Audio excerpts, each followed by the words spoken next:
mereka dengan logika yang salah. Yang dikatakan mukjizat itu sesuatu yang seperti itu. Artinya kalau kamu berpikir mukjizat yang seperti itu, berarti Anda turunan kafir Quraisy. Sehingga andaikan saya ketemu Nabi Musa dan ketemu Rasulullah Muhammad SAW, pasti saya milih Nabi Muhammad sebagai ketua. Sekarang sudah tahu kenapa Nabi jadi Sayyidul Awwalin Akhirin. Sudah. Mungkin kemarin-kemarin tahu, tapi gak tahu logikanya. Pokok iman. Ini langsung ngawas ya, terus mungkin nak salam dianggap pidato, dan ini langsung Al-Fatihah. Terus nak salam dianggap pidato, mungkin dianggap kampanye malah repot. Langsung ngawas magis. Kulo diminta panitia untuk bikin judul. Terus judul kulo adalah keistimewaan mukjizat Al-Quran. Kersane akurat nih kulo betul kerpean. Jadi otoritatif. Karena kalau dalam pendapat ulama, kalau seorang mubalek atau seorang ulama atau siapa saja kok ngomong tanpa teks itu dia tersangka sebagai musyarrek. Musyarrek itu menandingi syariatnya Rasulullah SAW. Dengan pikiran-pikirannya, dengan jargon-jargonnya. Jadi itu masalah besar kalau dalam tradisi ulama, karena pikirannya tidak musalsal, tidak ada silsilahnya ila Rasulillah SAW. Makanya saya meskipun banyak orang percaya ngaji di mana-mana itu bawa kitab. Satu ya tadi niat ngerpek tadi supaya saya dulu masih ingat zaman di sarang itu kalau tes itu banyak yang bawa kitab. Ketika ditanya ini namanya ngerpek. Enggak Pak, mutolaah itu tanpa batas. Jadi mutolaah itu kapan saja. Yang agak kriminal itu kasus ujian nasional. Itu ada seorang guru SD. Ini kisah nyata, ingin membocorkan ujian apa? Nasional. Itu kan jelas kriminal ya. Si guru SD tadi berdalih gini, wong ujiannya mungkar nakir saja dibocorkan, apalagi ini ujian negara. Karena semua kiai itu kan mengajari kita marrobuka waman nabi, itu kan mengecewakan mungkar nakir, artinya kan membocorkan ujian. Singkat cerita kiai tadi itu, guru tadi, kalau nggak percaya tanya Gus Bah. Akhirnya rombongan guru SD tanya ke saya, apa betul Gus ujian boleh dibocorkan? Analoginya kiai-kiai bocorkan ujiannya siapa? Mungkar nakir. Karena saya ya NKRI harga mati, saya bilang tertawa-tawa. Kalau saya jawab gak kriminal dimarahin polisi. Kalau saya jawab kriminal, analoginya dengan mungkar nakir memang yang membocorkan itu apa? Gak usah diteruskan, kalau saya bilang boleh nanti jadi kriminal. Dan agama ini adalah analogi. Analogi itu kias. Sehingga saya di sini insya Allah serius sekali membawa makalah mukjizatnya Quran. Kenapa demikian? Memang saya merasakan dan semua yang hadir di sini pasti merasakan bahwa mukjizatnya Quran itu luar biasa. Sehingga kita satu-satunya umat yang enggak ditunggui Rasul, tapi kualitas iman kita insya Allah menyamai periode-periode sahabatnya Rasulullah SAW. Tapi syaratnya tadi ya, dengan pikiran yang sama, dengan teks yang sama, dengan rasa yang sama, dengan kejiwaan yang sama. Caranya gimana supaya sama? Kita harus terus membaca teks. Teks itu mengingatkan kita. Misalnya begini, yang dikatakan mukjizat itu kan sesuatu dahsyat yang dalam nalar manusia itu enggak mungkin terjadi. Misalnya ontanya Nabi Soleh keluar dari batu besar, itu kan satu peristiwa yang akal manusia tidak sampai. Begitu juga tongkatnya Nabi Musa membelah Laut Merah, yang akal manusia itu tidak sampai. Tapi pikiran itu menurut mazhab kita yang waras ini, saya ulang lagi, kita yang waras itu pikiran kriminal, itu salah. Saya ulang lagi ya, kita semua kan umatnya Rasulullah SAW. Semoga benar-benar umatnya Nabi, bukan Islam yang kumat. Karena orang Islam itu pilihannya hanya dua, kalau nggak bersatu umat Islam ya Islam yang kumat. Kumat itu agak gitu, namanya kumat dalam bahasa Jawa. Begini, saya ulang lagi ya.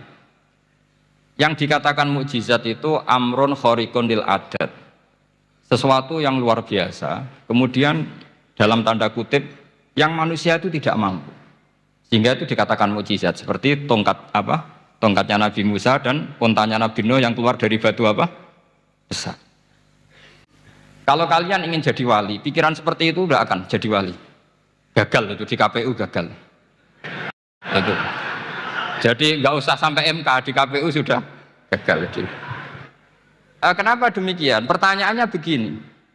Memangnya sesuatu yang wajar kita lihat keseharian itu dalam kemampuan manusia? Saya ulang lagi. Memangnya sesuatu yang biasa saja, yang normal saja itu dalam kemampuan manusia? Enggak juga kan? Manusia bisa enggak bikin unta? Yang wajar saja, yang lewat indukan. Bisa enggak? Enggak kan? Manusia bisa bikin laut enggak? Enggak kan? Jadi kalau mukjizat itu dengan definisi sesuatu yang manusia tidak mampu, memangnya keseharian alam ini manusia mampu? Enggak juga kan? Nah, karena agama Islam dengan logika itu, Rasulullah SAW menolak mukjizat yang seperti itu. Ya, menolak mukjizat yang seperti itu. Makanya saya bilang pikiran pertama tadi itu kriminal, karena itu ditolak oleh Rasulullah SAW. Karena ya itu tadi, kalau itu dituruti, lama-lama kita tidak tahu kedahsyatan ciptaan Allah keseharian. Makanya ketika Rasulullah diminta laula utiya mislama utiya Musa, ya Muhammad itu punya mukjizat kayak tongkat Nabi Musa. Kasolihin Nuh, kasolihi soleh. Apa karena koti apa? Soleh. Sebagaimana untanya Nabi Soleh. Apa jawabnya Allah? Wa ma min dabatin fil ardi wala ta'iri yatiru bi janahihi illa umamun amsalu. Sebagian dijawab inna fi khalqis samawati wal ardi wa ikhtilafil laili wan nahar sampai saat terusnya wa tasrifir riyah saat terusnya la ayatil liqaumi yaqilun.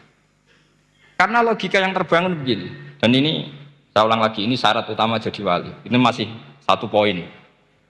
Nanti ACC-nya nunggu ketua-ketuanya. Tapi kamu jangan bayangkan wali itu kayak Sunan Kudus itu enggak. Jadi kalau kamu jadi wali itu maknanya kullu mukminin waliyullah itu diikhyakan banyak. Setiap mukmin itu walinya. Tapi maknanya gini, waliyullahi wong sing disaakeni Allah. Itu jadi enggak usah dimaknani kekasih Allah. Ya. Jadi karena dalam bahasa Arab itu waliyul yatim adalah orang yang kasihan sama anak yatim sehingga diurus segala keperluannya. Perempuan yang perawan punya bapak namanya apa? Wali. Artinya si bapak sayang sama putrinya disebut apa? Wali. Jadi nanti kalau kamu jadi wali dengan makna yang tadi kullu mukminin waliyullah. Setiap mukmin adalah orang yang dikasihani Allah. Dan insya Allah semua kita masuk, paham ya? Ya, enggak wali songo itu baru maknanya waliyullah sing disayang Allah. Kayaknya kita belum daftar yang ke situ nanti itu. Ada urutannya. Saya ulang lagi ya. Kalau kita mengakui kudrohnya Allah nunggu mukjizat, yaitu nunggu tongkatnya Nabi Musa membelah Laut Merah, nunggu ada unta keluar dari batu, maka itu kecelakaan besar dalam tauhid, kecelakaan besar dalam kesaksian Qudratullah. Kenapa? Karena alam yang kita lihat keseharian juga tidak dalam kemampuan kita. Alam yang kita lihat keseharian juga tidak dalam kemampuan kita. Misalnya begini, kalau kamu melihat nyamuk, itu pertama Quran turun tentang nyamuk, itu orang munafik komentar, wah Tuhannya Muhammad kurangan stok, sampai contoh saja hanya seekor nyamuk. Tapi apa kata Allah? Inna Allaha la yastahi ayyadriba masalam ma ba'udatan fama fawqa. Nyamuk itu bukan sekedar kecilnya. Tidak usah kamu bikin nyamuk yang ada nyawanya, itu terlalu sulit. Sampean semua tak suruh bikin patungnya nyamuk.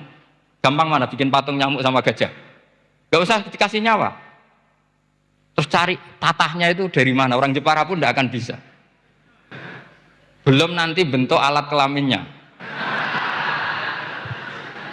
Belum nanti uratnya alat kelamin. Belum nanti punya jantung, jantung punya urat. Jantungnya nyamuk juga punya kuman. Kumannya juga punya organ tubuh. Organ tubuhnya punya urat. Apa itu tidak lebih dahsyat ketimbang tontonan mukjizat yang diperagakan para nabi-nabi sebelum Rasulullah Shallallahu Alaihi Wasallam. Maka sebetulnya ketika Quran saya katakan mukjizat ila yaumil qiyamah adalah pertunjukan Allah bikin nyamuk. Innallaha la yastahi ayyadriba mathalam ma ba'ud. Itu bagi orang alim percontohan nyamuk itu lebih dahsyat ketimbang percontohan mukjizat Nabi Musa membelah Laut Merah. Juga lebih dahsyat ketimbang pertunjukan Nabi Soleh ketika mengeluarkan unta dari apa? Batu. Dong, jelas nih. Maka umat Rasulullah terutama ulamanya harus ngomong seperti ini terus. Dengan cerita seperti ini maka Quran jauh lebih dahsyat. Makanya mukjizatnya Quran tanpa batas. Jelas ya? Makanya kita harus bertobat secara masif. Mengatakan kedahsyatan adalah nunggu sesuatu yang khariqun lil adat. Bahwa yang kita lihat keseharian adalah semua di luar kemampuan kita. Lah kita ini kan keliru, yaitu tadi, wah onta keluar dari apa? Batu. Laut merah terbelah, ini dahsyat, manusia tidak akan mampu. Memangnya manusia pernah mampu bikin laut? Memangnya manusia pernah mampu bikin nyamuk? Memangnya manusia pernah mampu bikin telur ayam? Karena keseharian seakan-akan ini tidak ayatnya Allah Ta'ala. Itu kebodohan. Makanya tidak mungkin jadi wali. Yang jenis seperti ini tidak jadi wali. Sama tenang saja, nanti saya paling nggak sampai 1 jam karena saya tidak biasa ngaji umum. Saya mau itu karena menghormati bapak saya, karena buyut saya itu orang Damaran, namanya Mbak Hafsah.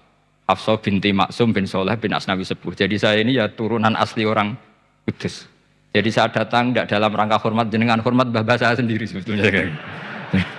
Jadi jenengan tidak punya hak adami sama saya, karena saya datang tuh hormat bapak saya.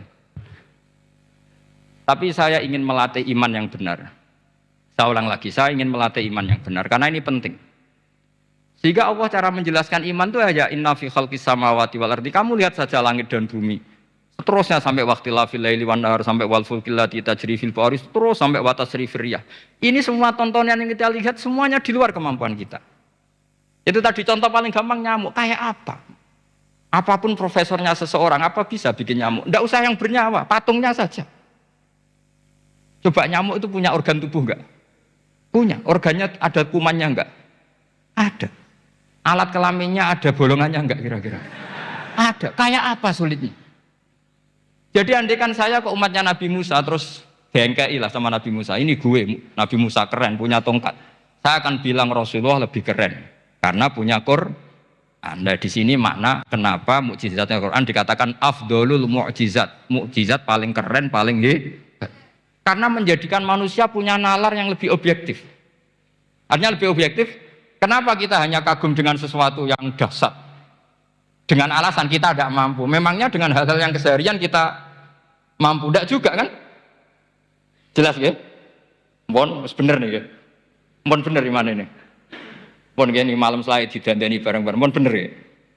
Sehingga iman di era Rasulullah SAW itu gak lagi butuh sesuatu yang khariqun lil. Kedua pertimbangannya Rasulullah Muhammad SAW, mukjizat yang khariqun lil adat itu resikonya lebih tinggi untuk tidak abadi. Nanti saya bacakan takbirnya. Misalnya tongkatnya Nabi Musa itu hanya disaksikan oleh orang yang di era itu. Itu pun yang kebetulan menyaksikan. Saya ulang lagi ya. Resiko mukjizat mahsusah istilahnya, mukjizat yang bisa dilihat dengan indera, itu resikonya hanya dilihat orang yang di saat itu menyaksikan. Gimana? Ini prosedur nih. Gaul nih. Nggak peci, betul. Terus gimana? Oke. Saya teruskan lagi ya. Ini mau normal nih. Buatan kebanteran nih. Buatan kebanteran nih. Saya ulang lagi ya. Jadi yang dikatakan mukjizat itu seringnya kan dikasih definisi satu pertunjukan yang di luar kemampuan manusia. Sehingga tongkat Nabi Musa membelah laut merah disebut apa? Mukjizat. Ontanya Nabi Soleh keluar dari batu disebut apa? Terus lucunya disebut alasannya karena manusia tidak mampu. Memangnya manusia mampu bikin onta normal yang lewat indukan? Mampu enggak? Enggak. Artinya umatnya Rasulullah lebih sering melihat kekuatan Allah Subhanahu wa ta'ala kulla waqtin wa khinin, setiap saat. Karena cara berpikir sudah dibenahi Al-Qur'anul Karim. Paham ya? Maka untuk jadi wali umatnya Nabi itu lebih mungkin karena melihat kedahsyatan Allah setiap saat. Tidak usah nunggu sesuatu yang super kayak apa? Kan filakil bakhri, sebagaimana laut terbelah oleh tongkatnya Nabi siapa? Musa. Terus ketiga, kalau logika mukjizat gini itu terus menerus seperti yang dialami Nabi Musa, resikonya adalah umat selalu menuntut hal yang aneh-aneh. dan melupakan hal yang pokok. Itu lebih bahaya lagi. Misalnya begini contoh gampang. Kita ini hidup di bumi setelah sampean belajar ilmu falak atau astronomi atau belajar geologi. Planet yang sebesar ini apa? Semuanya itu sudah maha dahsyat. Gara-gara kita berpikir butuh kejadian yang aneh.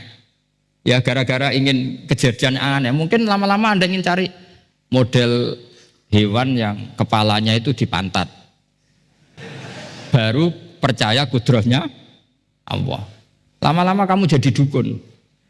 Seneng ular yang berkepala manusia, itu baru dahsyat. Nanti menjadi klinik. Makanya kritiknya ulama, mukjizat itu tidak perlu dituruti. Karena kalau dituruti itu bahaya bagi kelangsungan kenormalan kita. Makanya kata Abdul Hamid Khan, termasuk kitab yang saya kagumi, kata beliau begini. Yang menjadikan orang kafir adalah dia nganggep kudrahnya Allah Ta'ala itu bergantung sesuatu yang dahsyat. Dia nggak sadar bahwa keseharian dalam hidupnya semuanya pertunjukan kudrahnya Allah Subhanahu wa Ta'ala. Kayak tadi, saya contohkan nyamuk tadi. Inna woha la yastahi ayyadriba masalam ma. Terusannya ba'udotan fama fokwa. Kayak apa susahnya bikin nyamuk? Sudah kecil, punya alat kelamin, punya organ, punya urat. Lalu dalam tubuhnya juga ada kuman, kumannya juga berorgan. Kebayang nggak Anda bikin seperti itu? Enggak. Dahsyat mana dengan tongkatnya Nabi Musa? Sama-sama berstatus kita tidak mampu sama sekali. Dahsyat mana? Sama kan? Nah, itu yang diinginkan Rasulullah Shallallahu Alaihi Wasallam, dan Al-Quran menggiring kita cara berpikir begitu terus. Sehingga Quran cukup menghentikan wa ma min dabbatin fil ardi wala ta'iri yatiru bijanahaihi illa umamun amsalukum. Sebetulnya burung yang setiap hari terbang, yang setiap hari lewat Anda, itu semuanya bukti kekuasaan Allah Subhanahu wa Ta'ala. Tidak usah nunggu kejadian-kejadian super dah. Terus keempat, korbannya para kiai, termasuk saya. Jadi nanti kalau saya tidak bisa haji terbang, wah tidak kiai, tidak bisa terbang. Tidak bisa kayak Harry N. Potter misalnya gitu, tidak bisa kayak Harry. Jadi nanti kiai juga dituntut gitu, bisa terbang kayak Aladin. Jadi nanti repot. Semua kebenaran agama bergantung pimpinannya ini punya kedahsyatan-kedahsyatan itu. Akhirnya celakanya apa? Ada orang yang pura-pura dahsyat tapi penipu, kayak kasusnya Dimas Kanjeng. Oh nggih. Mboten apa-apa, sing penting ini lancar mon. Nggih, nggih.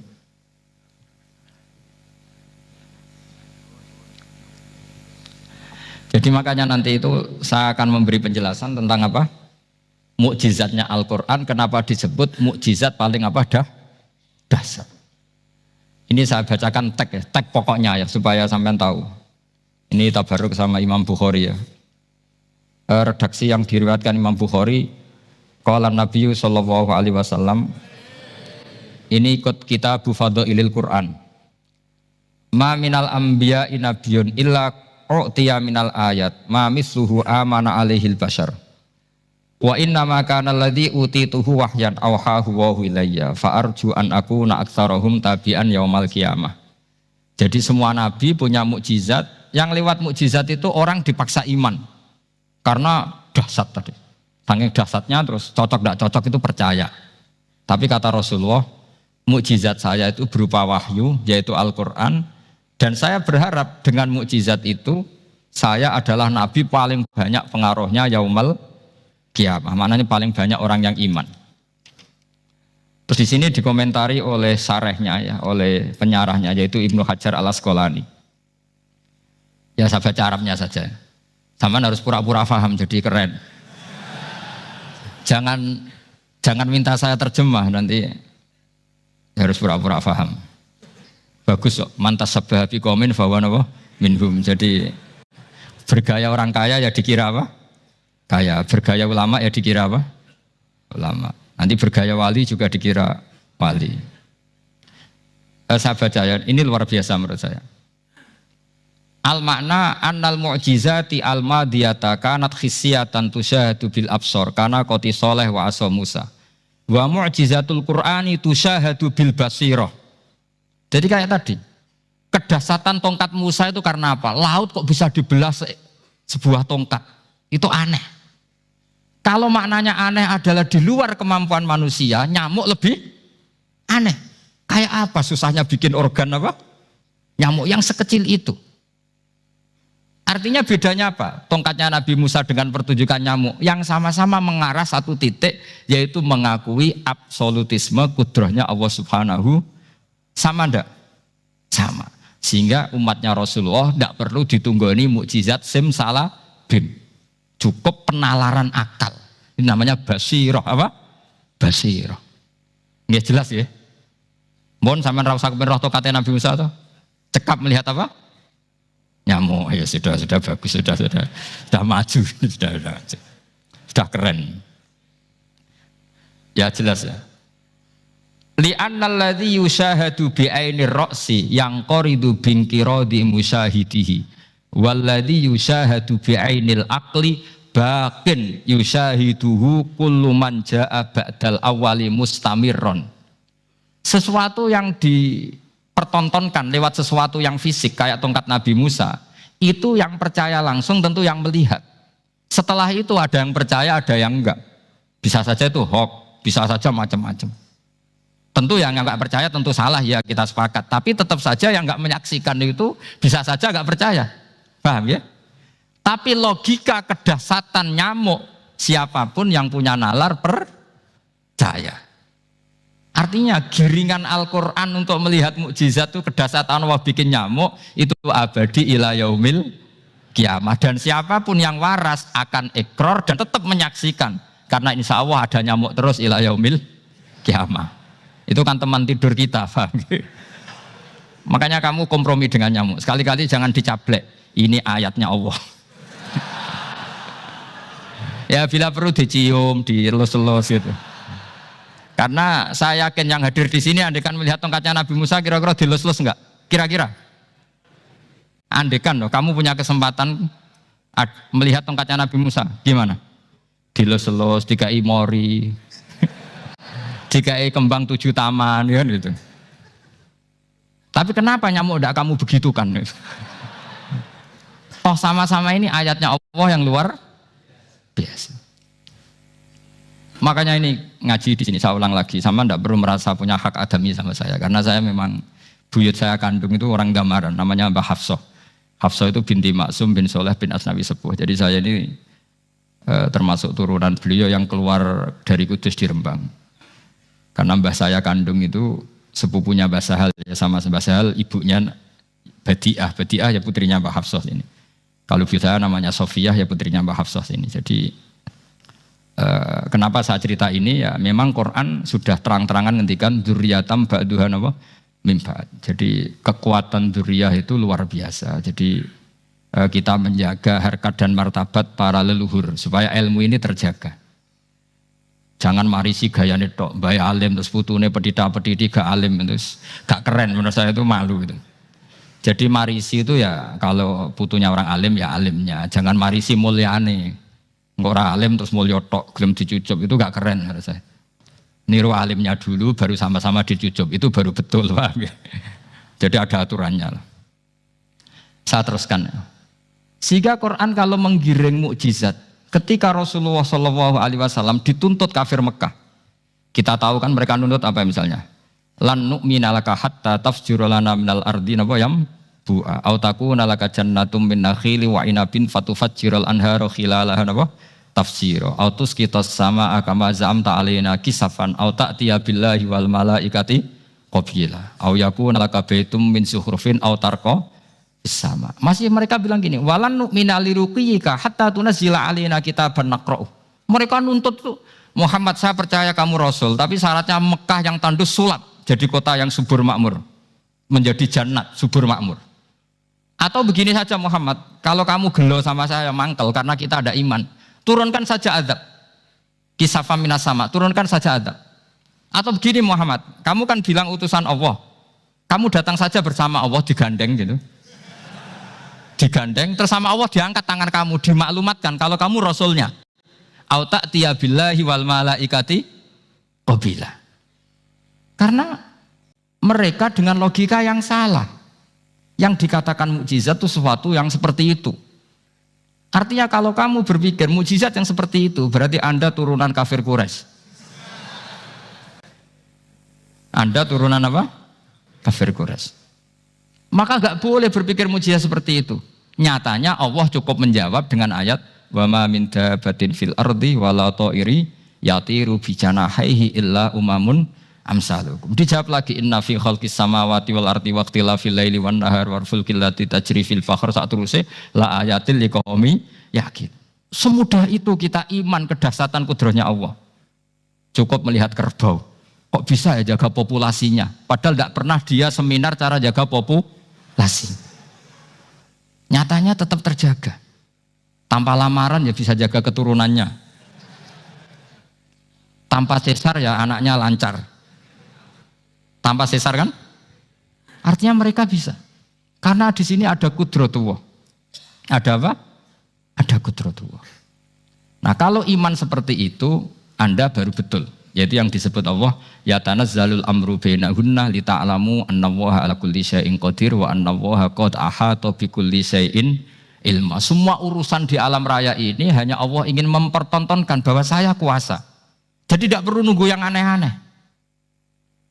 Sehingga andaikan saya ketemu Nabi Musa dan ketemu Rasulullah Muhammad SAW, pasti saya milih Nabi Muhammad sebagai ketua. Karena Nabi Muhammad yang bikin sarana iman dengan sarana yang seluas-luasnya, dan sarana ini tidak habis dan ada di mana saja, yaitu sarana ikrar bahwa Allah kudroh dan kudrohnya tanpa batas. Nabi bikin sarana apa saja, melihat langit, bumi, lautan, nyamuk, hewan, semuanya sarana untuk ikrar kudrohnya Allah Subhanahu wa ta'ala. Sementara Nabi Musa mempertontonkan hanya nunggu mukjizat sing khariqun lil adat. Paham ya? Makanya wajar kalau Nabi bergelar afdolul anbiya sayyidul awalin wal akhirin. Karena memang lebih efektif cara menggiring supaya orang iman. Sekarang sudah tahu kenapa Nabi jadi sayyidul awalin wal akhirin? Sudah. Mungkin kemarin-kemarin tahu tapi gak tahu logikanya. Pokok iman. Selewat ke musola ngaji iman. Itu iman yang kurang betul itu, karena tanpa nadzor. Itu namanya taklid yang statusnya mukhtalaf alaih, masih disidangkan di MK, paham ya? Iman. Jadi iman taklid itu iman yang masih disidangkan oleh para ulama. Ada hakim yang bilang sah, ada hakim bilang tidak sah. Tanya anak-anak Qudsiyah. Imanul muqallid itu mukhtalaf alaih apa mujma' alaih? Mukhtalaf alaih. Kalau imanu ahli nadzar mujma' alaih. Insyaallah barokahnya ngaji ini semuanya min ahli nadzar, apa? Min ahlin, jangan amin sudah jadi, ini sudah jadi ini. Kalau amin kan masih berdoa, bisa makbul, bisa ndak boleh iman kok. Ayo iman kepada Allah dan Rasul, amin, ndak boleh. Sesuatu yang pasti ndak boleh diamini, itu kan jadi kacau nanti. Harus bilang apa?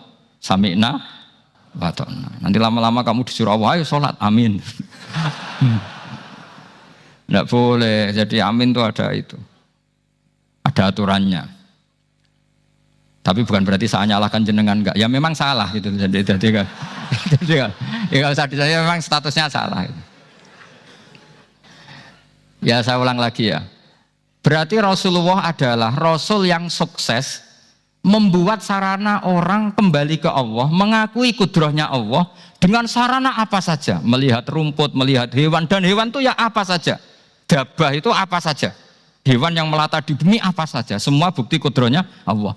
Bahkan Rasulullah sukses membiarkan umatnya enggak ditunggui beliau tetap iman.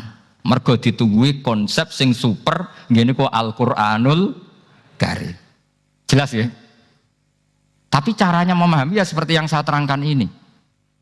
Ya saya baca lagi ya, yang jadi annal mu'jizati, pakai jama' mu'annas salim, annal mu'jizati al-madiyata, mukjizat-mukjizat yang sudah kelewat itu kanat khisiatan, bersifat fisik, tusyahadu bil absor, hanya bisa dilihat dengan mata kepala, karena qoti soleh wa aso Musa, wa mu'jizatul Qur'ani tusyahadu bil basirah, Sementara mukjizatnya Quran disaksikan dengan mata hati dan setiap orang punya mata hati. Fayakunu man yattabi'uhu li ajliha aksar. Li anna alladhi yushahadu bi ainir ra'si yang qoridu bin qiradi musyahidihi. Walladhi yushahadu bi ainil aqli baqin yushahiduhu kullu man ja'a ba'dal awal mustamirron. Sesuatu yang dilihat dengan mata kepala, setelah para saksi ini meninggal, maka setelahnya mencari-cari, bisa percaya, bisa enggak.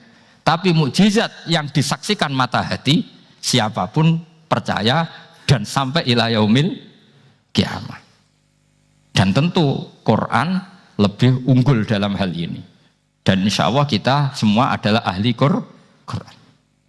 Yaitu harus punya kesimpulan falamma tabayyana lahu qala a'lamu annallaha ala kulli syai'in qadir. Sebagian ayat wa li ta'lamu annallaha ala kulli syai'in qadir wa annallaha qad ahata bi kulli syai'in ilm. Itu kenapa mukjizatnya Quran dasar. Itu yang gampang-gampang ya, melihat nyamuk, unta, kerbau itu yang gampang. Anda tak naikkan kelas sedikit menjadi agak ilmiah. Misalnya begini, kamu ahli falak. Misalnya kamu ahli falak. Misalnya kayak Batu Rehan ya. Itu pasti tahu kalau matahari dan rembulan dibikin Allah itu asyamsu wal qamaru bi husban. Bahwa matahari dan rembulan dibikin ini untuk hisab. Walladzi ja'ala syamsa diya'a wal qamara nuran wa qaddarahu manazila li ta'lamu 'adadas sinina wal hisab. Sehingga ketika ternyata betul Samsiyah bisa dihitung menjadi tahun Samsiyah yang oleh bahasa milenial disebut Masihiyah. Sayyidina Umar agak tersinggung. Sebetulnya yang namanya hisab itu tidak ada hubungannya dengan Masehi dan Hijriyah, itu tidak ada. Semua berdasar matahari atau apa? Rembulan. Lah sialnya yang Samsiyah ini oleh bahasa internasional disebut apa? Masihiyah. Makanya Sayyidina Umar marah terus bilang ya sudah kalau gitu Qamariyah bikin apa? Hijriyah. Jadi itu sebenarnya nama politik. Sebetulnya kalau objektif yang jadi ukuran ya Samsiyah sama Qamariyah. Berhubung ini sudah diambil tetangga partai sebelah, akhirnya ya kira-kira gitu loh. Jadi kira-kira seperti itu. Akhirnya kita namanya apa? Hijriyah. Apa Samsiyah sama apa? Hijriyah. Sebetulnya yang asli ya Samsiyah, Qamariyah. Tapi nggak apa-apa lah. Dunia itu mesti ada politiknya. Lah yang repot orang-orang fanatik hukum pakai bahasa nasional itu repot. Jadi misalnya kematian Yesus Kristus itu mesti Batu Rehan kan nggak percaya. Akhirnya ditambahi kematian Sibeh. Karena kalau bilang iya kan percaya. Makanya ditambahi apa? Sibeh. Karena menurut orang Islam berkeyakinan Nabi Isa itu nggak terbunuh. Maka ditambahi apa? Sibeh. Saya dulu pernah usul. Karena beliau itu kalau manggil bahasa itu bude. Jadi saya pernah sowan usul. Mbak ditulis gini saja, Mbak. Kematian Yesus dalam kurung katanya. Tapi mungkin terlalu vulgar ya. Jadi akhirnya dibikin apa? Sibeh ya. Di kalender Kudus kan apa? Sibeh ya, ditambahi Sibeh. Ya nggak apa-apa lah. Yang penting keyakinannya masih benar gitu. Jadi masih benar. Kalau usulan saya terlalu ekstrim, maka dikasih apa? Katanya. Ya karena memang begitu kan, kita berkeyakinan Nabi Isa itu gak terbunuh. Wa ma qataluhu wa ma sholabuhu walakin syubbihalahu. Jadi ini saya teruskan ya. Ini paling masih seperempat jam ini. Kalau kelamaan sampai dolim itu ganggu kiai lama-lama gitu. Saya tadi sudah bilang sama panitia, orang Indonesia itu gak sopan. Kalau suka kiai itu didatangkan, itu agak masalah sebetulnya. Dalam etika itu masalah. Kalau seneng kiai ya sowan ngaji. Jangan sowan di dalam, itu ganggu ya, sowan ngaji saja. Dulu Imam Malik itu anaknya raja itu, Imam Malik itu seangkatan dengan Harun Ar-Rasyid. Makanya jangan berharap kalau saya gampang diundang. Bukan karena saya sombong, memang etikanya seperti itu. Jadi Imam Malik diminta datang ke istana untuk ngajar anak-anaknya Harun apa? Ar-Rasyid. Masyhur Imam Malik tersinggung terus kata bilang, al ilmu yu'ta la ya'ti. Ilmu itu disowani bukan sowan. Akhirnya Harun ar-Rasyid minta anak-anaknya datang ngaji ke Imam Malik. Itu anak presiden. Imam Malik berani. Al ilmu yu'ta la ya'ti. Tapi kalian beruntung karena saya hormat sama mbah-mbah saya di sini. Wong makom buyut saya itu ya berarti apa ya? Selatannya makamnya Sayyid Ja'far Shadiq itu di situ kan ada makamnya Mbah Soleh, Mbah Maksum itu mbah-mbah saya. Nah, makanya dulu saya ngaji di sini lama di Damaran itu. Masnya lama itu ya mungkin setahun. Karena saya memang mulai kecil di Sarang, sampai sekarang saya masih ngajar di Sarang. Tapi dulu cukup ya, karena saya kesini sudah hafal Quran, jadi hanya setor setiap hari satu juz, jadi cepat lah. Saya tidak punya masalah ingatan, alhamdulillah, jadi cepat hafal. Saya terangkan lagi ya, ini penting ya, masalah mukjizatnya Quran. Selama ini orang tuh mau bilang tok, mukjizatnya Quran itu dahsyat, tapi nggak bisa menerangkan. Itu masalah. Makanya kita harus bisa menerangkan mukjizatnya Al-Quran dahsyat itu apanya. Yaitu tadi, tongkatnya Nabi Musa hanya disaksikan oleh orang yang di era itu. Toh tujuannya mukjizat adalah diakui kemudian orang menjadi iman. Lalu Rasulullah SAW beliau sudah intaqala ila rafiqil a'la. Tapi konsepnya Quran menjadikan orang yang enggak ditunggui beliau tetap iman ila yaumil kiamah. Itu yang maksud fa'arju an akuna aktsarahum tabi'an yaumal kiamah. Mukjizat saya itu cukup Quran kata Nabi, dan dengan mukjizat itu orang akan iman ila yaumil kiamah. Caranya seperti ini. Karena tadi sedahsyat-dahsyatnya mukjizat tujuan utama orang terdikte supaya ikrar ngakui kudrohnya Allah. Lah ngono kok ngenteni tongkat sakti lah opo, cukup deloknya mau. Paham nggih? Jelas ya? Alhamdulillah mau naik kelas ini sudah benar ini sudah benar. Terus kedua begini, kedahsyatan Quran lagi.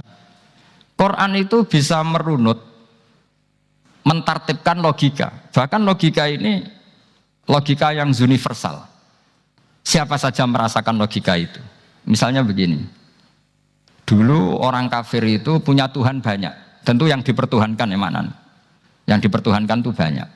Karena pikiran mereka urusan banyak, problem banyak, ya Tuhannya harus banyak. Ada BPKB 3D kan, istri cerewet, macam-macam lah. Itu kan problemnya banyak, maka Tuhannya harus banyak. Karena Tuhan itu maknanya penyelesai masalah. Sehingga kalau masalahnya banyak, Tuhan harus banyak. Ketika Rasulullah membawa konsep satu Tuhan, mereka janggal. Makanya mereka bilang, aja'alal alihata ilaha wahida inna hadza lasyai'un ujab. Masa Tuhan satu? Ini aneh, nggak bisa. Tuhan harus banyak, karena masalah kita banyak. Itu terpatri, di otak mereka terpatri. Lalu Nabi dengan santai diajari Allah menerangkan. Andaikan kalian punya majikan banyak dan perintahnya beda-beda, kamu suka enggak? Ya enggak suka, mat, enggak enak. Punya majikan banyak itu udah enak. Milih mana majikan banyak sama satu? Satu aja, mat. Tuhan kamu adalah majikan kamu. Kalau banyak kamu bingung. Ya mat, satu aja mat. Itu segampang itu. Jadi menggiring, Tuhan itu kan bos kita, tuan kita. Kalau banyak berarti yang memerintah kita banyak, dan bisa konflik bos-bos kita ini karena berebut anak buah tadi. Akhirnya mereka, kalau kamu punya majikan banyak dan perintahnya beda-beda, semuanya minta dilayani, kamu pusing enggak? Ya pusing, mat. Minta mana? Majikan banyak sama satu? Satu saja Muhammad. Ya Tuhan kamu adalah atasan kamu, maka harus satu. Mereka paham. Oke mat, Tuhan satu. Itu yang dimaksud dorobawaw matalar rojulan fihi syuraka umutasyakisuna wa rojulan salamal lirojul hal yastawiyani masalah. Langsung alhamdulillah. Karena mereka yang paling bodoh pun paham dengan logika itu, paham. Kalau Tuhan banyak, perintahnya banyak, kita repot. Maka Allah bikin satu masalah, yaitu rojulan fihi syuraka umutasyakisuna wa rojulan salamal dirojul. Satu lelaki, satu bos, satu perintah. Kayak apa mudahnya Allah. Kemudian mereka tetap menuhankan Lata, Hubal dan Uzza. Karena mereka dipertuhankan. Sebenarnya nggak pernah Tuhan, tapi dipertuhankan. Allah memberi contoh itu sederhana sekali. Wa daraballahu mathalar rajulaini ahaduhuma abkam la yaqdiru ala syai'in wa huwa kallun ala maulah aina ma yuwajjihu la ya'ti bi khair. Hal yastawi huwa may ya'muru bil adl. Kata Rasulullah, Lata itu menurut kamu apa? Ya Tuhan kami. Muhammad, Hubal ya Tuhan kami. Uzzal ya Tuhan kami. Lalu kalau mereka kotor ya saya mandikan. Kalau hidungnya coplok ya saya tata. Terus kata Rasulullah begini, kamu mau nggak punya budak atau pembantu yang buta, tuli, bisu? Kamu mau nggak punya pembantu loh ya, pembantu itu budak zaman dulu. Kamu mau nggak punya pembantu yang buta, yang tuli, yang bisu? Wah gak doyan mat, ngapa pembantu ngono? Yang pembantu saja kamu nggak mau yang gitu kok malah punya bos begitu? Orang yang tuli, yang bisu, yang kopok, jadi pembantu saja nggak layak kok malah jadi pangeran. Paham ya? Arca dan berhala itu kan nggak bisa apa-apa. Kamu mau gaji ngasih THR pembantu yang kopok, bisu, picek, mau? Wong jadi pembantu saja nggak sah kok mau jadi apa? Tuhan atau jadi majikan. Jadi Allah bikin contoh gampang sekali. Wadharaba masalah rajulaini. Ahaduma abkam layak qadiru ala sa'in, enggak bisa apa saja. Wa wakallun amala maulah, anane ngrepoti tok. Inama yuwajjihu la yati bi khair. Mudah sekali. Akhirnya mereka berbondong-bondong iman karena logikanya ditata oleh logika Al-Qur'an. Makanya agama ini sebenarnya enggak pernah datang dengan kekerasan, itu enggak pernah. Bil hujjah, dengan argumentasi. Itu disebut qul falillahil hujjatul balik. Nah sekarang orang rapati soal argumentasi, senengannya neror. Nah, itu rapati ngaji. Sebenarnya agama ini mudah. Ad-dinu yusrun, agama ini mudah, logikanya gampang. Untuk tidak menuhankan Yesus atau Isa, Quran juga datang dengan penjelasan yang enggak jelimet, yang gampang saja. Kata Allah, mal masihu ibnu maryam illa rasul qad khalas min qablihir rusul wa ummuhu siddiqah kana yakulanit. Paham? Kok arani pangeran piye? Nek mangan ya lesu. Kamu kebayang enggak misalnya punya Tuhan terus mbok gratisi pas marum. Terus kamu bangga, alhamdulillah tadi habis ngratisi Tuhan. Tadi kelihatannya kelaparan, tak gratisi, senangnya bukan main. Kamu mau punya Tuhan yang seperti itu? Mau? Enggak mau kan? Allah menjelaskan kana yakulanit ta'am. Kuduyan sego, artinya nak orang mangan yo lemes. Pas kamu minta, ternyata Tuhannya baru lemes. Jadi Quran itu tidak sinis enggak, tapi menggiring logika bahwa ini tidak mungkin Tuhan. Wong kana ya kulanit Tuhan. Gampang kan? Itu gampang. Gampang sekali, logika Quran itu gampang sekali. Dan masalahnya kita sekarang tidak mengkaji Quran yang sisi ini. Ya termasuk kritik kita ya, tapi ya sudahlah, ini dunia ya macam-macam. Ono sing ngaramno lomba, ono sing mendukung lomba, macam-macam. Saya tidak dalam posisi mendukung dan menolak. Saya 0-0, jadi tidak ke kanan tidak ke kiri dalam konteks tadi. Karena ya sudahlah, itu sudah takdir, semuanya takdir. Ada yang setuju ke lomba, ada yang mengharamkan apa? Lomba. Tapi sebetulnya kalau kita berpikir Quran diturunkan ya untuk yang saya terangkan ini, menjaga logika agama al-hujjah al-balighah ila yaumil kiamah. Karena kita tidak perlu tongkat lagi Nabi Musa, enggak perlu ontanya Nabi Soleh. Cukup dikawal aturan-aturan iman yang cukup mudah dan kita temukan di mana saja ayat-ayat itu. Yaitu wa ma min dabatin fil ardi wala ta'iri yatiru bi janahihi illa umamun amsalukum, atau inna fi khalqis samawati wal ardi, dan seterusnya. Nah, cara berpikir gimana Gus? Gampang tadi. Kalau tongkat Nabi Musa membelah laut adalah hal yang kita tidak mampu. Memangnya kita mampu bikin langit bumi? Tidak mampu kan? Berarti ini sudah cukup menjadi ayat kekuasaannya Allah. Jelas kan? Maka mukjizat Quran ini mengawal umatnya Rasulullah SAW ila yaumil kiamat dengan logika seperti itu. Saya ulang lagi, dengan logika seperti itu. Maka ulama enggak boleh berhenti seperti saya ngomong terus seperti ini. Makanya ngendikane Allah, lam yakunil ladzina kafaru min ahlil kitabi wal musyrikin munfakina hatta ta'tiyahumul bayyinah. Bayyinah itu apa? Rasulun minallah yatlu suhufam mutahhar. Orang kafir semuanya kata Allah, baik berkategori kafir musyrik maupun kafir ahli kitab, itu tidak akan tercerabut dari akar kesalahan mereka, dari cara berpikir mereka, hatta ta'tiyahumul bayyinah, sehingga datang satu kejelasan yang jelas welo-welo.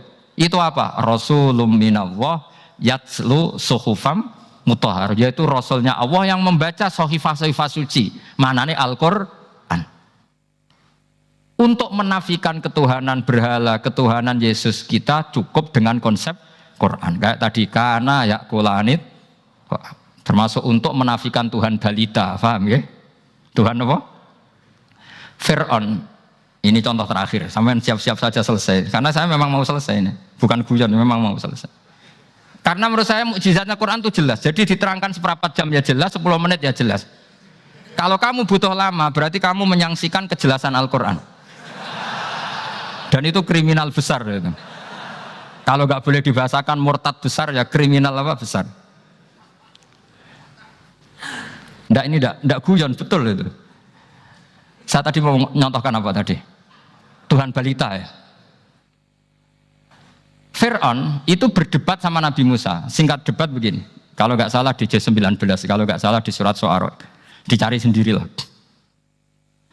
Pertama ditanya gini, Musa kamu kesini ada apa? Ya bawa konsep Tuhan. Yang jelas itu tidak kamu. Ya. Lalu Tuhan kamu siapa? Rabbus samawati wal ardi, yang menuhani langit dan bumi. Si Fir'aun masih berkelit. Begini, soal yang di bumi, saya jalan-jalan kemana-mana, setahu saya yang jadi Tuhan saya. Ma'alim tulakum min ilahin apa? Ghairi, di mana-mana yang dituhankan saya. Soal kemungkinan di langit begini, tunggu saya. Terus di Haman dipanggil. Ya Haman ibn li sarhal ali abluhul asbab as-samawati fa'attali'a ila ilahi Musa. Haman, bikinkan saya piramida yang tinggi. Saya mau lihat Tuhannya Musa, apa betul ada? Padahal andaikan terjadi piramida kan Tuhan pun nggak bisa dilihat. Wong sampean yang wali saja tidak bisa melihat. Wali tadi yang sing disakeni Allah tadi itu aja nggak bisa melihat. Apalagi Fir'aun. Akhirnya Nabi Musa sadar bahwa logika itu tidak masuk ke Fir'aun, nggak masuk. Padahal ada pengawalnya banyak. Dan karena semua Nabi fatona, itu ibarat mobil ganti gigi. Ganti gigi, ganti argumentasi. Gini saja, yang menuhani leluhur kamu, mbah-mbah kamu. Wah, itu sontak kaget Fir'aun. Pengawalnya ya kaget. Oh iya, kalau Fir'aun ini Tuhan, mbah-mbahnya tanpa Tuhan. Kan Tuhannya datang terlambat. Berarti mbah-mbahnya dulu itu tanpa Tuhan, karena ini ada Tuhan balita itu ada itu. Akhirnya hampir separuh, mungkin hampir semua pengawalnya Fir'aun itu iman semua. Meskipun yaktumu imana, ini yang diceritakan wa qala rajulun mu'minun min ali fir'auna yaktumu iman. Karena runtuh, semua logika Fir'aun sebagai Tuhan itu runtuh. Hanya dengan logika, kalau kamu Tuhan, lalu mbah kamu Tuhannya siapa? Fir'aun mantel. Wah bahaya logika Musa, tangkap Musa, udah gak debat lagi. Kayak apa mudahnya logika Quran untuk menafikan ketidaktuhanan Fir'aun. Yaitu mengatakan Rabbukum wa Rabbu abaikumul awwalin. Karena dikatakan Tuhan langit, Fir'aun masih berkelit. Nanti dulu saya mau bikin piramida, mau saya lihat ada enggak Tuhan kamu. Nabi Musa langsung ganti gigi yang nuhani mbah-mbah kamu. Orang kan masih pikir, ini kalau Tuhan betul, lalu orang-orang dulu Tuhannya siapa? Kan Tuhannya datang terlambat. Nah itu lagi-lagi, dan kita baca Quran itu ila yaumil kiamah. Makanya tidak ada umatnya Rasulullah SAW kemudian imannya itu ada syak, nggak ada sama sekali. Karena dzalikal kitabu la raiba fihi mir rabbil alamin. Ya, mohon cekap ya. Mumpun gampang nih. Masalah sama kalau masalah. Jadi karena kebenaran Quran itu adhar wa adhar, sangat jelas. Sehingga nggak perlu butuh orasinya saya. Sebenarnya nggak perlu. Saya yakin, sampean sebelum saya terangkan ya sudah iman, sudah betul. Ini kan akal-akalan saja saya dimanfaatkan. Karena ya menurut saya itu ya sudah adharu min syamsi dhahira kalau dalam bahasa Arab. Kebenaran sejati itu lebih jelas ketimbang matahari di siang hari karena ya tadi logika. Ya saya tambah satu contoh lagi, semoga ini selesai betul. Kemudian Quran misalnya gini, sampean tak bedai. Kamu bisa melihat itu karena apa? Ini misalnya apa? Kertas yang saya bawa ini kan kuning. Kamu bisa melihat itu karena apa? Mata kan? Nah itu masalah. Karena melihat kamu dengan mata, sekali ini tak tutupi, kamu tidak tahu. Atau kamu jauh menjadi tidak tahu. Karena mata bisa terhalangi oleh jauh atau tertutupi. Beda dengan Allah. Allah itu kalau merumuskan tahu itu bukan karena melihat, karena menciptakan. Makanya Allah bilang, ala ya'lamu man khalaqa. Apakah tidak tahu orang yang membuat? Misalnya ini, kertas ini kuning. Sama saya tak tutup begini. Kemudian kitab ini tak tinggal, saya datang ke Jakarta. Saya tetap tahu enggak kalau dalam ini ada kertas kuning? Tahu, karena saya yang menciptakan. Paham ya? Kamu bangun satu bangunan, di dalamnya ada besi ukuran sekian. Di situ kamu menyimpan emas 0,5 kilo. Setelah kamu pergi kemana-mana masih tahu enggak? Tahu, karena kamu yang menciptakan. Sehingga ketika kita janggal, masa Allah pirsa semua alam ini? Logikanya gampang, masa yang bikin tidak tahu. Makanya Allah bilang, ala ya'lamu man khalaqa. Paham ya? Jadi gampang sekali, mukjizatnya Quran itu gampang sekali. Nararo kebangetan gitu. Pun nggih, Al-Fatihah. A'udzubillahi minasyaitonir rajim. Bismillahirrahmanirrahim. Alhamdulillahirabbil alamin arrahmanirrahim. Ya na'budu wa ya nasta'in ihdinas siratal mustaqim siratal ladzina an'amta 'alaihim ghairil maghdubi 'alaihim waladdallin. Assalamualaikum warahmatullahi wabarakatuh. Teman-teman yang dirahmati Allah Subhanahu wa Ta'ala, kajian meneladani keistimewaan mukjizat Al-Quran yang disampaikan oleh Gus Bahas sejatinya bukan sekadar ceramah tentang kemuliaan kitab suci, tetapi sebuah pembenahan cara berpikir atau mindset umat dalam memahami makna mukjizat itu sendiri.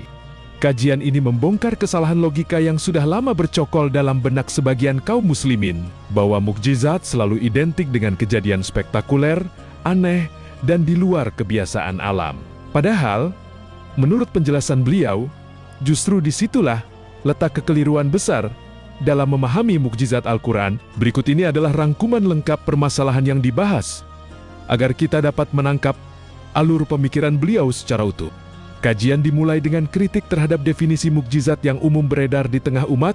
Mukjizat adalah sesuatu yang luar biasa, yang tidak mampu dilakukan manusia. Contoh klasik yang sering disebut, tongkat Nabi Musa membelah Laut Merah. Unta Nabi Saleh keluar dari batu besar. Peristiwa-peristiwa spektakuler lain yang menembus logika manusia. Secara definisi, memang mukjizat adalah peristiwa luar biasa yang menunjukkan kebenaran seorang nabi. Namun, Gus Baha menyoroti sisi lain yang jarang dipikirkan. Apakah hal-hal yang kita anggap biasa itu sebenarnya mampu kita ciptakan? Apakah manusia mampu menciptakan seekor nyamuk lengkap dengan sistem organ, menciptakan lautan, membuat matahari, mengatur peredaran bulan? Jawabannya tentu tidak. Maka jika alasan kita menyebut mukjizat itu dahsyat karena manusia tidak mampu melakukannya, bukankah seluruh alam semesta juga tidak mampu kita ciptakan? Disinilah letak koreksi besar terhadap cara berpikir kita. Berbeda dengan mukjizat nabi-nabi terdahulu yang bersifat visual dan fisik, mukjizat Al-Quran bersifat rasional dan kontemplatif. Ketika kaum musyrik meminta mukjizat spektakuler kepada Nabi Muhammad SAW, seperti menjadikan Mekah subur, menurunkan malaikat secara kasat mata, menghadirkan Allah secara langsung, jawaban yang turun justru ayat-ayat yang mengajak berpikir. Sesungguhnya pada penciptaan langit dan bumi terdapat tanda-tanda bagi orang yang berakal. Artinya, Al-Quran tidak menuruti logika mukjizat sensasional. Ia justru mengarahkan manusia untuk melihat mukjizat dalam keseharian.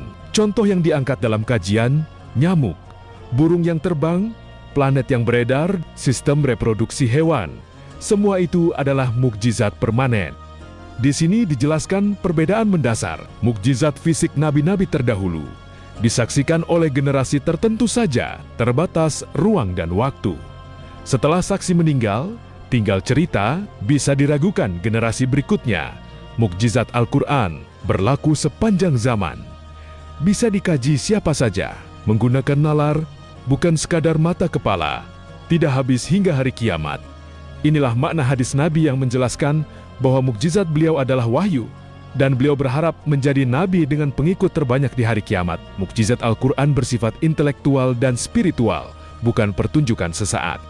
Teman-teman yang dirahmati Allah Subhanahu wa Ta'ala, salah satu kritik paling tajam dalam kajian Gus Baha adalah terhadap mentalitas umat yang terlalu menggantungkan kekaguman pada hal-hal yang sensasional. Ketika mukjizat selalu dibayangkan sebagai peristiwa spektakuler, laut terbelah, tongkat berubah menjadi ular, benda melayang di udara, maka agama secara perlahan bergeser dari wilayah nalar dan tauhid menuju wilayah hiburan dan pertunjukan. Bahaya pertama adalah lahirnya umat yang haus sensasi. Ukuran kekaguman mereka bukan lagi kedalaman ilmu, kejernihan hujah, atau kelurusan akidah, tetapi seberapa wah penampilan lahiriah seorang tokoh.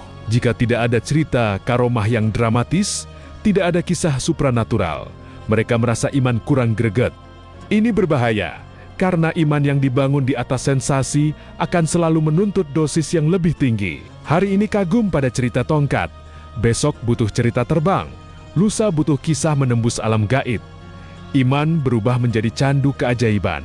Bahaya kedua adalah mudah tertipu oleh klaim karomah palsu. Ketika standar kebenaran diukur dari kesaktian, maka siapapun yang mampu memainkan persepsi publik akan dianggap wali. Sejarah menunjukkan bahwa banyak penipu memanfaatkan psikologi massa yang haus mukjizat.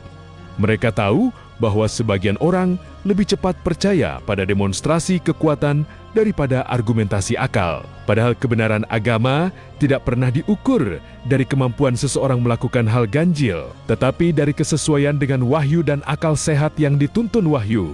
Bahaya ketiga adalah mengabaikan keajaiban yang nyata setiap hari. Ketika orang sibuk menunggu laut terbelah, ia lupa bahwa laut yang tidak terbelah pun sudah mukjizat. Ketika orang menunggu fenomena langit yang aneh, ia lupa bahwa rotasi bumi yang stabil setiap detik adalah keajaiban permanen. Inilah yang justru diluruskan oleh Al-Quran. Mukjizat bukan hanya yang melanggar kebiasaan, tetapi seluruh sistem alam yang mustahil diciptakan manusia.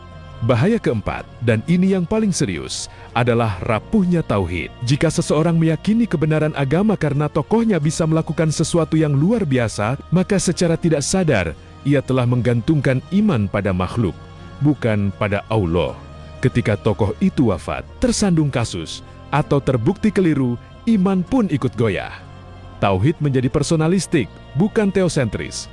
Disinilah kedudukan mukjizat Al-Quran begitu kokoh. Ia tidak membutuhkan figur yang bisa terbang, kebal senjata, atau mengetahui hal gaib secara demonstratif. Ia berdiri di atas hujah yang rasional, argumentasi yang konsisten, dan ajakan berpikir yang terus relevan sepanjang zaman. Mukjizatnya tidak berhenti pada satu panggung sejarah, tetapi hidup dalam setiap proses berpikir manusia yang jujur. Maka, memahami mukjizat secara sensasional bukan hanya keliru secara intelektual, tetapi juga berbahaya secara akidah. Iman yang matang adalah iman yang tenang, yang melihat kebesaran Allah dalam sistem yang stabil, bukan hanya dalam peristiwa yang menggelegar.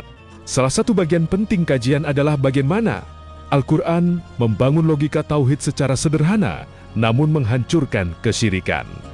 Contoh yang diangkat, logika banyak Tuhan. Kaum musyrik menganggap Tuhan harus banyak karena masalah manusia banyak. Al-Quran menjawab dengan analogi, jika kamu punya banyak majikan dengan perintah berbeda, kamu akan pusing. Maka satu majikan lebih baik daripada banyak majikan. Logika sederhana, tapi mematikan argumentasi syirik. Logika Tuhan yang lemah, berhala tidak bisa makan, tidak bisa membersihkan diri, tidak bisa berbuat apa-apa. Al-Quran bertanya, kamu saja tidak mau punya pembantu yang buta tuli dan tak mampu apa-apa. Mengapa kamu jadikan sesuatu yang tidak berdaya sebagai Tuhan? Logika ini sangat kuat, mudah dipahami semua orang. Kisah dialog antara Nabi Musa dan Firaun menjadi contoh bagaimana logika Qur'ani menghancurkan klaim ketuhanan. Firaun mengaku Tuhan. Nabi Musa menjelaskan, Tuhan adalah Rob langit dan bumi. Firaun mencoba berkelit dengan membangun piramida untuk mencari Tuhan Musa. Namun Nabi Musa mengubah arah debat. Kalau kamu Tuhan, lalu siapa Tuhan nenek moyangmu? Logika ini membuat klaim ketuhanan Firaun runtuh total. Inilah kekuatan argumentasi Qur'ani.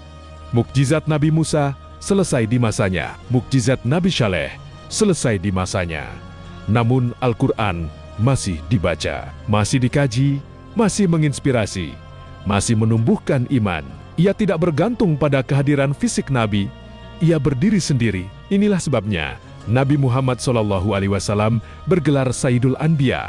Al-Quran juga menjelaskan konsep ilmu Allah dengan logika sederhana. Jika kamu membuat sesuatu, kamu tahu isi dan detailnya. Apakah mungkin Allah menciptakan alam semesta lalu tidak mengetahui detailnya? Tidakkah Allah yang menciptakan itu mengetahui? Logika ini sederhana, tetapi sangat dalam. Teman-teman yang dirahmati Allah Subhanahu wa Ta'ala, inti dari kajian ini adalah pembenahan cara berpikir. Mukjizat terbesar bukanlah pertunjukan spektakuler. Mukjizat terbesar adalah kemampuan Al-Quran mengarahkan nalar, menguatkan tauhid, menghancurkan syirik dengan logika, menghidupkan iman tanpa harus melihat kejadian aneh berlaku sepanjang zaman. Kita tidak perlu menunggu laut terbelah, tidak perlu menunggu unta keluar dari batu, tidak perlu menunggu malaikat turun, cukup melihat nyamuk langit, diri kita sendiri. Semua itu sudah mukjizat. Dan Al-Quranlah yang mengajari kita cara melihatnya. Teman-teman yang dirahmati Allah Subhanahu wa Ta'ala, mari kita naik kelas dalam memahami agama. Jangan menjadi umat yang hanya kagum pada sensasi. Jadilah umat yang kagum pada sistem, pada logika, pada tauhid yang rasional. Mulai hari ini, baca Al-Quran bukan hanya untuk pahala, tapi untuk membenahi cara berpikir, untuk menguatkan tauhid, untuk menemukan mukjizat setiap hari. Jika kajian ini membuka cara pandang baru dalam diri Anda, bagikan kepada keluarga dan sahabat agar semakin banyak yang memahami keistimewaan mukjizat Al-Quran. Semoga Allah menjadikan kita umat yang benar-benar melihat tanda-tandanya di setiap detik kehidupan. Wassalamualaikum warahmatullahi wabarakatuh.